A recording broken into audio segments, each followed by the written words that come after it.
Bonjour à tous, il est 13 h à Abidjan, maintenant les titres de votre édition. C'est la Tabaski, célébration officielle à la mosquée de la Riviera Golf. L'accent est mis sur les valeurs humaines, cérémonie officielle en présence du chef de l'État qui a regagné Abidjan hier. Le président était en fait en France où il a été reçu par le président français à l'Élysée. Rentré donc à Abidjan hier, le président Alassane Ouattara a été accueilli à l'aéroport Félix Houphouët-Boigny de Port-Bouët par les membres du gouvernement. Présidentielle au Kenya, la Cour suprême ordonne la tenue d'un nouveau scrutin. La nouvelle élection devra être organisée par la commission électorale dans les 60 jours. Bonne fête de la Tabaski à tous. La fête du mouton, on en parlera largement dans cette édition.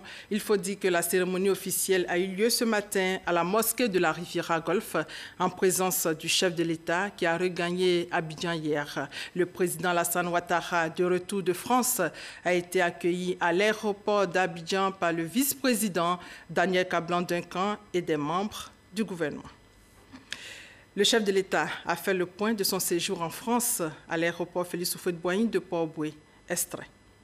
Entrons de France où, après quelques jours de congé, nous avons rencontré le président de la République française, le président Emmanuel Macron, et nous avions une forte délégation comprenant le Premier ministre, le secrétaire général de la présidence, le ministre des Affaires étrangères, le ministre des Finances et bien sûr notre ambassadeur en France. Par ailleurs, Madame Dominique Ouattara, la première dame de Côte d'Ivoire, a eu un entretien avec Madame Brigitte Macron et un déjeuner également de leur côté. Alors ce déjeuner a été l'occasion d'un échange de vues très approfondi puisque cela a duré pratiquement 1h30. Pour évoquer ensemble les questions bilatérales, notamment en matière de coopération, de sécurité, mais également les questions régionales, la préparation du sommet Union européenne-Union africaine et la lutte contre le terrorisme. En matière de coopération bilatérale, nous avons remercié les autorités françaises pour le soutien apporté à la Côte d'Ivoire pour le financement du programme de développement. C'est un effort de 2 milliards d'euros que la France a consenti, dont 1,4 milliard prévu pour la construction du métro d'Abidjan. Donc c'est un effort important, je crois l'un des plus élevés que la France ait eu à faire dans sa coopération bilatérale, aussi bien au niveau du gouvernement et aussi au niveau de l'Agence française de développement et au niveau du Trésor français. À cet égard, nous avons fait le point de la réalisation du projet de métro et nous espérons pouvoir lancer les travaux en novembre prochain, fin novembre, à l'occasion de la visite du président Macron et de Madame Macron en Côte d'Ivoire. C'est un projet qui devra aider à décongestionner la ville d'Abidjan. Ce sera la première ligne de métro et bien évidemment après 2020, nous envisageons d'entamer une deuxième ligne de métro. En matière sécuritaire, nous sommes accordés de renforcer la coopération en matière de renseignement, de surveillance et également la France participera à la formation de nos soldats puisque maintenant elle a quasiment 1000 personnes en Côte d'Ivoire au niveau donc des forces françaises déployées en Côte d'Ivoire. Et puisqu'il y a beaucoup de débats sur cette question ces temps-ci, nous avons évoqué ensemble la question de la monnaie et pour indiquer clairement que cette monnaie est la nôtre et que nous la surveillons de très près, qu'elle est une monnaie solide et qui donne satisfaction à la gestion globale de l'économie et des finances et qu'elle permet de tenir compte des besoins des populations, car elle maîtrise l'inflation. Il n'y a rien de pire que l'inflation pour les populations les plus défavorisées. C'est une monnaie également qui a une très forte attraction, puisqu'elle est non seulement dans les 8 États membres de notre Union, l'Union économique et monétaire ouest-africaine, mais elle est utilisée également dans tous les pays voisins et même au-delà.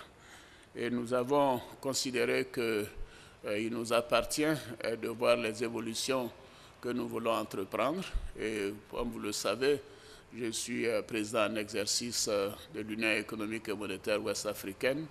J'aurai l'occasion de rendre compte de ces entretiens à mes homologues de l'Afrique de l'Ouest et nous surveillons de très près l'évolution de la situation extérieure et nous considérons qu'aujourd'hui, notre monnaie est solide, elle est appropriée, elle est couverte à 75% par les devises que détient la Banque centrale. C'est quand même quelque chose d'exceptionnel. Très peu de pays couvrent à 30% de leur monnaie en devises. Et en plus de cela, nous avons un matelas de devises correspondant à 5 mois d'importation, alors que la norme habituelle est de 3 mois d'importation. C'est-à-dire que la monnaie, elle est solide et nous avons l'ambition, bien sûr, d'élargir cette union et d'aller vers une monnaie de la CEDEAO en temps opportun.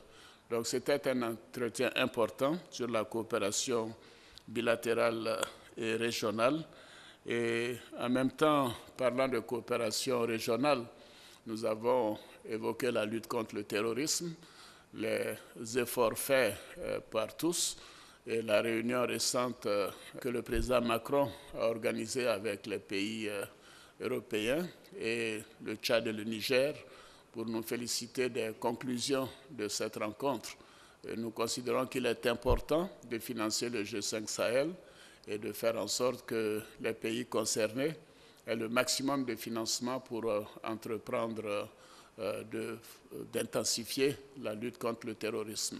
Mais la coopération régionale, la coopération en matière de renseignement est indispensable et la France donc envisage de renforcer cette coopération et de mettre à disposition les outils nécessaires pour nous permettre de renforcer notre vigilance.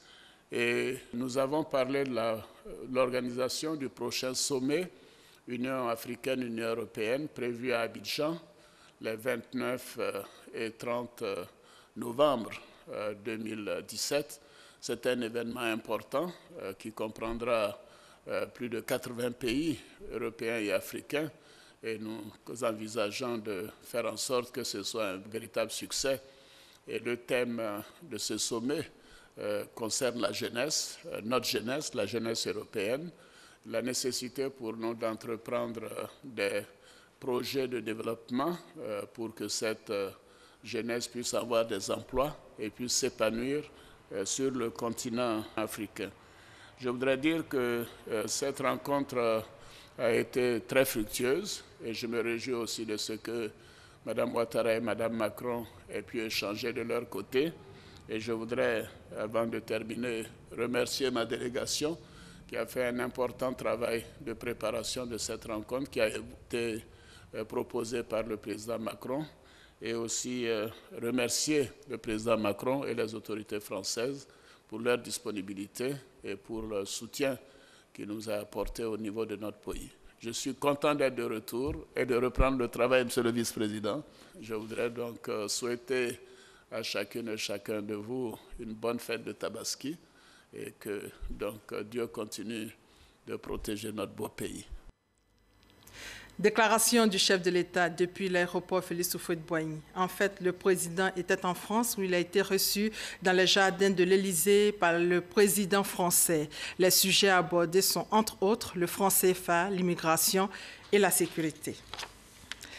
Le tête-à-tête entre le président Alassane Ouattara et le chef de l'État français a été sanctionné par une déclaration conjointe. Nous vous proposons d'écouter les deux hommes d'État.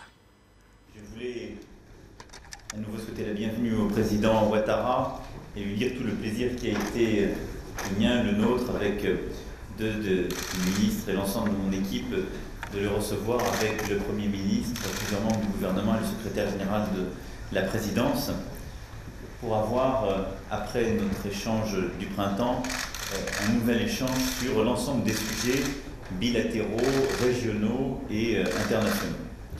Lors de notre premier entretien, nous avons évoqué notre partenariat bilatéral autour de 3 priorités: le développement durable, l'éducation et la sécurité. Et aujourd'hui, nous avons pu nous féliciter de la signature de cette feuille de route conjointe entre nos 2 pays qui permet d'avancer de manière très concrète sur l'ensemble de ces axes avec, sur la période 2017-2020, environ 2 milliards de financement. Parmi les projets qui occupent l'agenda électoral, plusieurs projets continueront d'avancer dans le domaine de l'énergie, des thématiques que je viens d'aborder, mais il y a, je dirais tout particulièrement, un projet qui nous est cher à l'un et à l'autre, à vous parce que vous l'avez beaucoup porté et poussé, et à la France parce que c'est un projet qui atteint des records en termes de financement, qui se justifie pleinement par son importance, c'est celui du train urbain d'Abidjan. Et je me réjouis à ce titre des progrès dans la finalisation du contrat. C'est un projet qui représente vraiment une offre française sans précédent, alliant toutes les technologies de nos entreprises et qui permettra, je crois, vraiment un aménagement urbain d'Abidjan profondément différent et qui est très cohérent avec notre objectif de développement durable et la feuille de route qui est la nôtre. Et je crois que c'est une manière, au-delà de l'engagement que vous aviez réitéré autour de l'accord de Paris, une façon de mettre concrètement en acte cet accord et, au-delà de notre travail diplomatique commun, de pouvoir agir sur le terrain. Nous avons abordé les autres volets de la feuille de route, notamment donc les actions en matière d'éducation, la réforme du secteur de la sécurité. Et là aussi, je suis confiant sur le fait que nous puissions avancer sur ces volets, en particulier tous les efforts qui sont faits par votre pays en termes de biométrie, d'un meilleur contrôle des flux qui sont extrêmement importants. Ensuite, nous avons avec le président Ouattara évoqué l'avenir de la zone franc. Nous savons que aujourd'hui, la zone franc offre aux pays de l'Union économique monétaire d'Afrique de l'Ouest, mais aussi d'Afrique centrale, une stabilité monétaire, mais qui n'est pas sans certains défis. Il y a des tensions politiques chez certains. Il y a aussi un sujet de change qui se pose pour votre région comme pour la zone euro. À ce titre, nous avons donc décidé d'initier une réflexion commune et constructive. Le président Ouattara a eu plusieurs vies et ces vies lui ont donné une expertise, je crois, inédite en la matière, dans la région. Nous partageons, je crois, une vision commune sur tout l'intérêt de la zone. Je crois qu'il faut la moderniser, ouvrir une nouvelle voie avec beaucoup de pragmatisme. C'est ce dans quoi nous souhaitons nous engager ensemble. Nous avons également abordé les questions régionales, le développement et la consolidation de la CEDEAO et de l'Union africaine, et évidemment la préparation du sommet Union européenne-Afrique qui se tiendra à Abidjan fin novembre, auquel j'aurai le plaisir de me rendre. Et c'est ce sommet qui doit aussi jeter les bases de la refondation du partenariat entre nos 2 continents, un partenariat avec un cadre plus moderne, davantage tourné vers les attentes de la jeunesse africaine et européenne, et qui permettra de jeter les bases de programmes communs en termes d'éducation, là aussi, de formation, d'échanges universitaires, de développement économique et d'un meilleur contrôle des migrations. Enfin, dernier point, nous avons évoqué les suites du sommet qui s'est tenu à Paris en début de semaine et qui nous a conduit à réunir avec plusieurs partenaires européens et de l'Union européenne la Libye, le Tchad et le Niger, puisque la Côte d'Ivoire fait partie des pays d'origine de ces migrations. Et à ce titre, je souhaite que nous puissions développer tous les partenariats là aussi pour, en particulier au sein de la CEDEAO, davantage contrôler d'abord ces flux migratoires, ce que permettront vos réformes, inciter par une politique de développement volontariste les jeunes ou les moins jeunes à rester pour réussir, se développer et avoir une vie stable dans leur pays d'origine, mais également lutter ensemble contre tous les réseaux de passeurs et les trafiquants qui, dans la région, eh bien, font un mal considérable et ne sont pas sans lien avec le financement du terrorisme. Et donc je souhaite que le président Ouattara de la Côte d'Ivoire soit pleinement associé à l'initiative de début de semaine, telle que je l'avais d'ailleurs annoncé.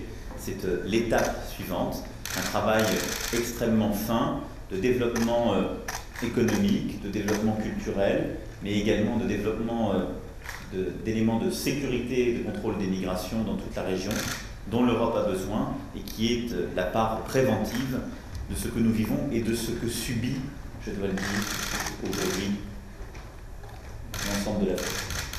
Nous l'évoquions en début de semaine, on ne peut pas accepter qu'il y ait aujourd'hui des millions d'Africains qui prennent des risques considérables pour leur vie, mais qu'il y ait surtout des dizaines de milliers d'Africains qui meurent ou dans le désert ou dans la Méditerranée, parce qu'ils ne peuvent avoir une vie normale et un développement normal dans leur pays, et parce qu'ils sont l'objet de la manipulation de ces trafiquants. Et ça, c'est aussi l'un de nos combats communs.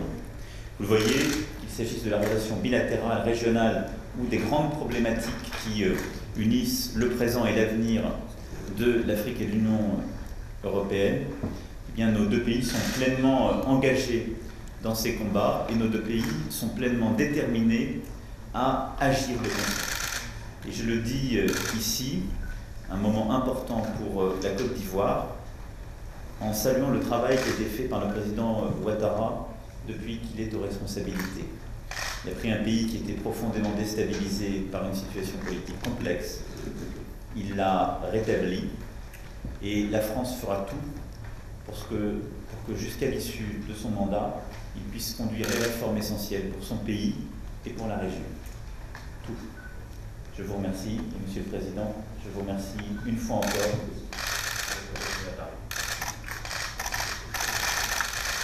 Nous sommes très heureux d'être là avec le Premier ministre et plusieurs ministres du gouvernement. Nous avons eu des échanges fructueux sur les questions de coopération bilatérale, vous l'avez indiqué. Les relations entre la France et la Côte d'Ivoire sont excellentes, elles sont fortes. Et je crois que la période de 6 années que j'ai passée à la tête du pays m'a amené à travailler davantage, à faire en sorte que nous sortions de la crise qui a secoué mon pays pendant de nombreuses années. Et je peux dire qu'à la date d'aujourd'hui, la Côte d'Ivoire est en paix, elle est en sécurité, et également des progrès importants sont notés au plan économique et social.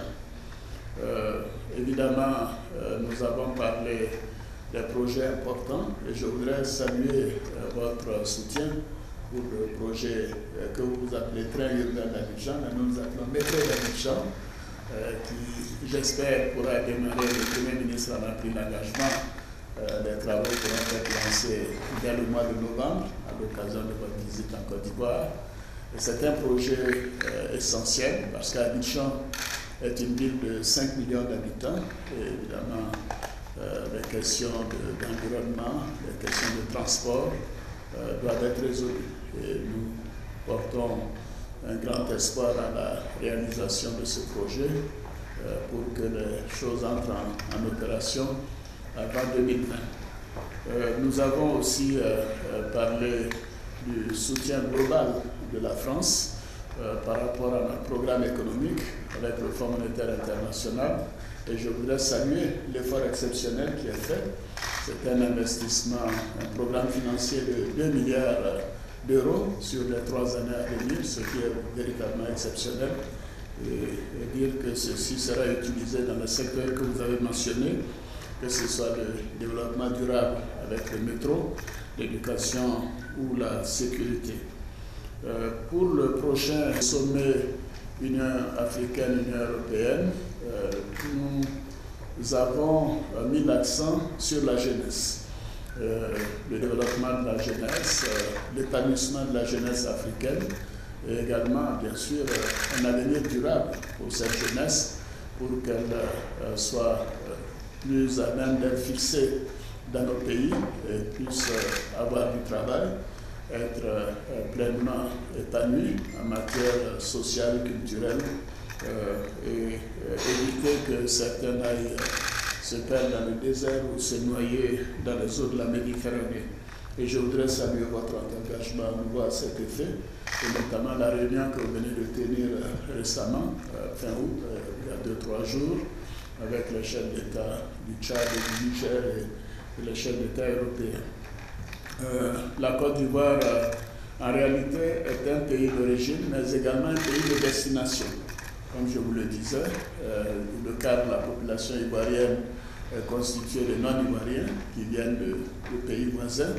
Et nous comptons continuer de jouer notre part, faire en sorte que nous puissions consolider les progrès économiques, parce que c'est par la croissance, l'économie, que nous pouvons donc donner des opportunités d'emploi, non seulement aux Ivoiriens, mais également donc aux jeunes de la sous-région.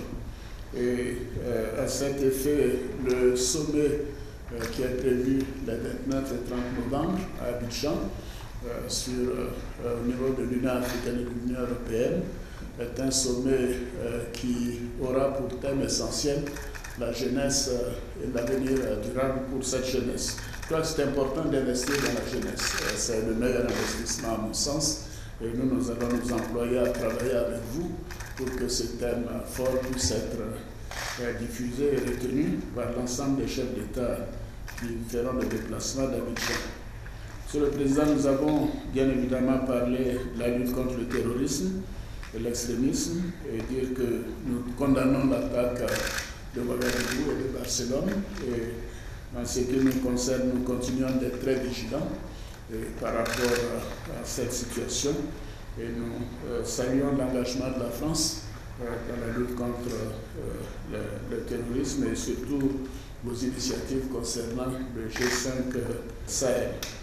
En ce qui concerne la coopération monétaire, je suis le président en exercice de la conférence des chefs d'État de l'UEMOA et à ce titre, nous avons évoqué les défis qui sont les nôtres, mais j'ai tenu à souligner que notre zone monétaire est une zone solide.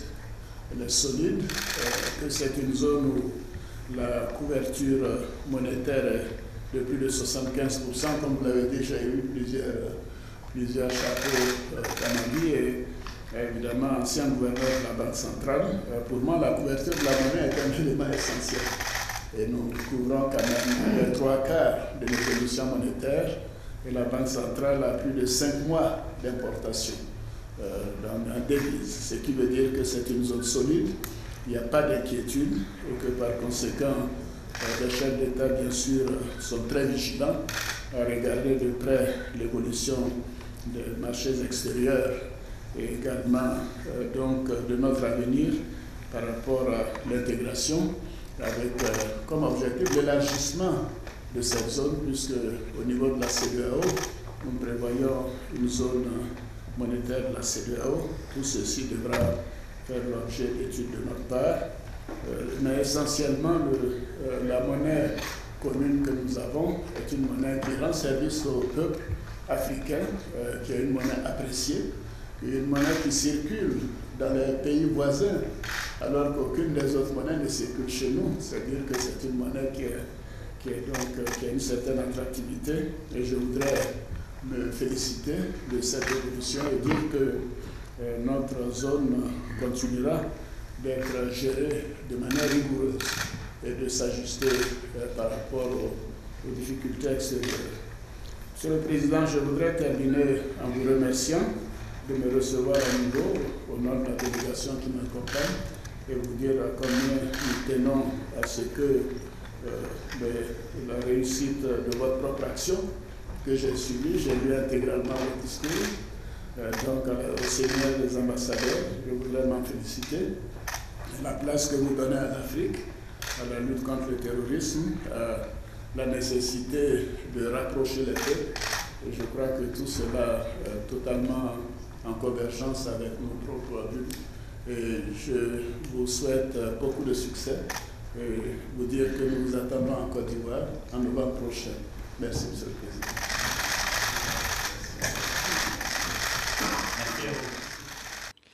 Et après sa rencontre avec Emmanuel Macron, le chef de l'État est rentré hier. Ce matin, il était à la mosquée de la Riviera-Golfe pour prendre part à la prière de la Tabaski, le sermon apporté sur les valeurs humaines. Mahama Traoré et Viviane Aimé.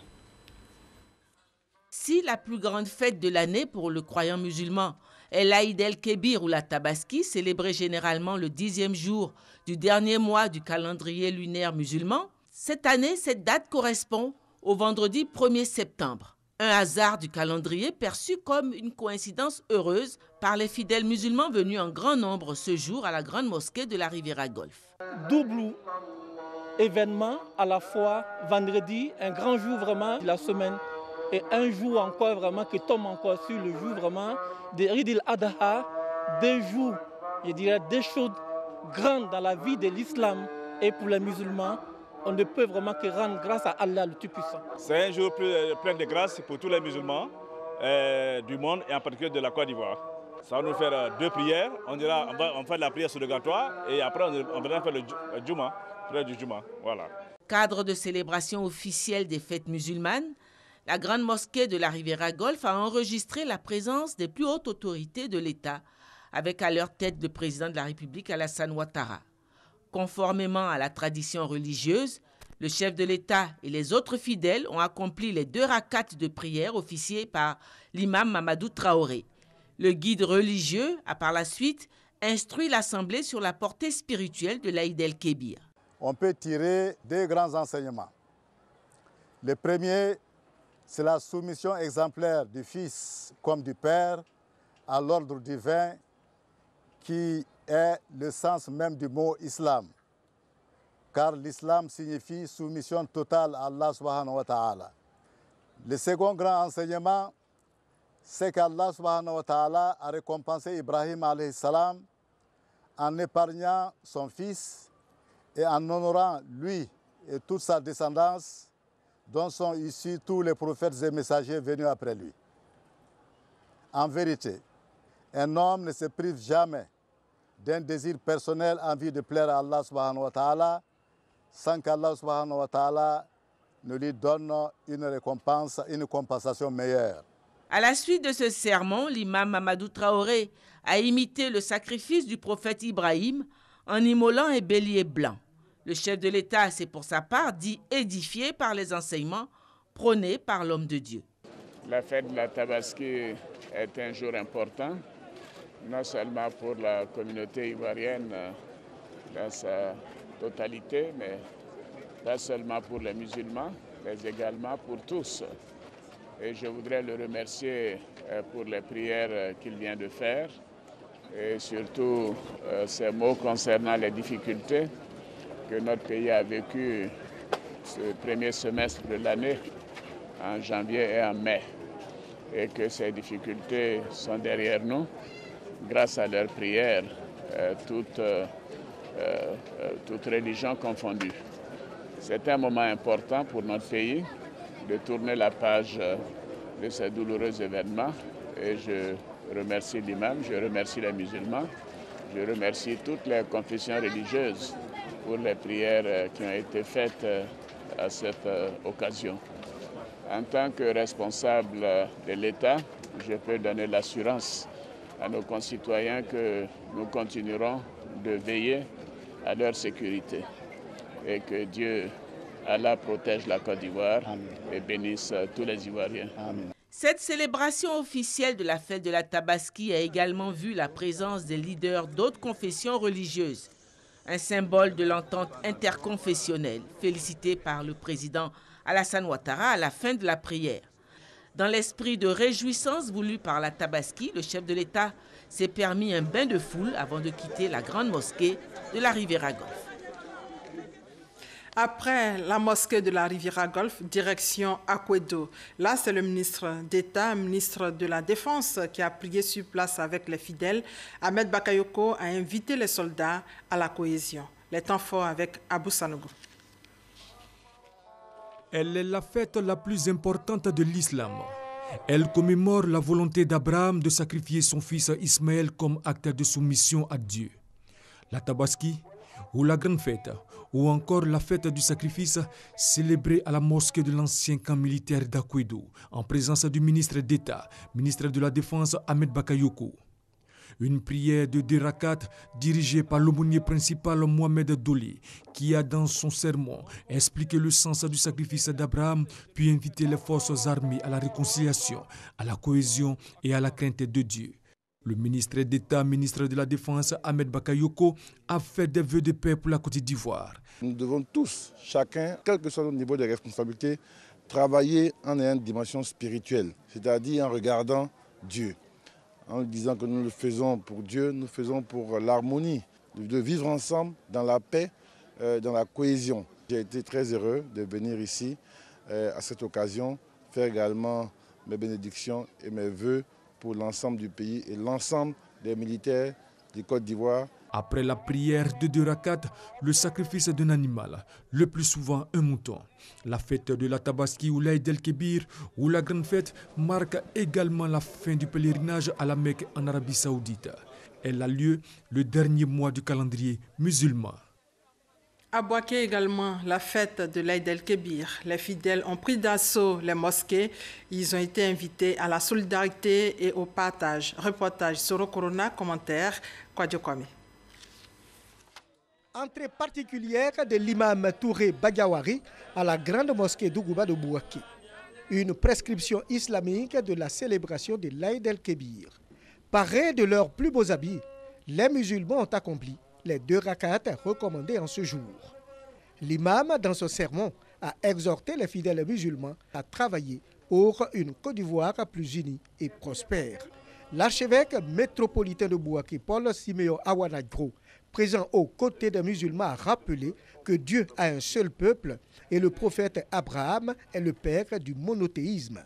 Le ministre Kone Amadou a apporté la solidarité et le soutien du gouvernement aux fidèles musulmans de Bouaké. Au nom du président de la République, du Premier ministre, donc de venir transmettre les salutations de l'ensemble de la République donc à nos frères et sœurs de Bouaké. Dire que le président et le gouvernement donc sont aux côtés de Bouaké.